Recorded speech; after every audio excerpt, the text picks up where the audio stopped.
Another prominent podcaster is leaving Spotify Technology SA as the company reverses many of its biggest investments in original audio and loses yet another black voice.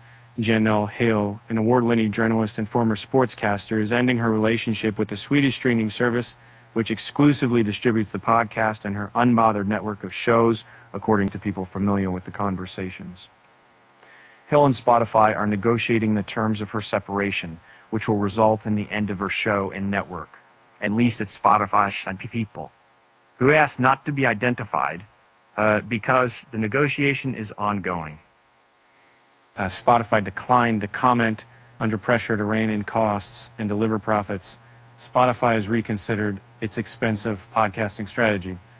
Under the leadership of then Chief Content Officer Dawn Ostroff, the company spent more than $1 billion to acquire studios and secure exclusive licenses to shows.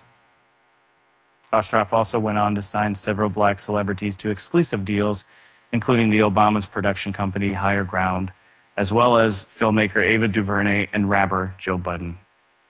And launched exclusively on Spotify in 2019, one of the first deals in the audio streaming platform's initial push into the industry.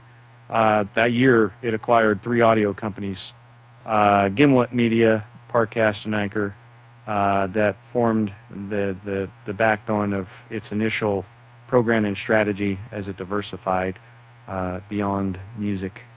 And what Crazy said for Sydney on My Crazy Name is that Everman Most of Us, Spotify announced plans to build a podcast network for black women around Hill in 2021, a year for Spotify to announce additional shows, and the network launched only 2 other titles, and as opposed to $1 billion parts of the 2 sources last week.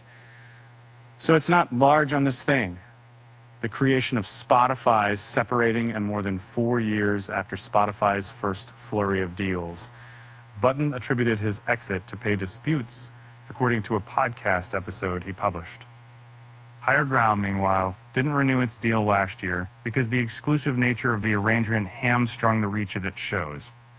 The team also struggled to get new programs greenlit.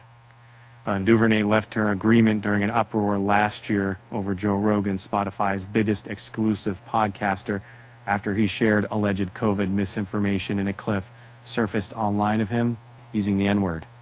During that Rogan dust-up, Hill issued a statement saying she'd like to see Spotify pay $100 million to a black person, which was the reported size of Rogan's deal at the time. The New York Times later reported that it cost Spotify more than $200 million. Spotify did eventually announce a creator equity fund with the goal of dispensing $100 million to creators from historically marginalized groups. However, Bloomberg reported in March that the company has spent less than 10% of the money as it rounded out its first year of existence. Another fund at Spotify experienced similar dysfunction in February.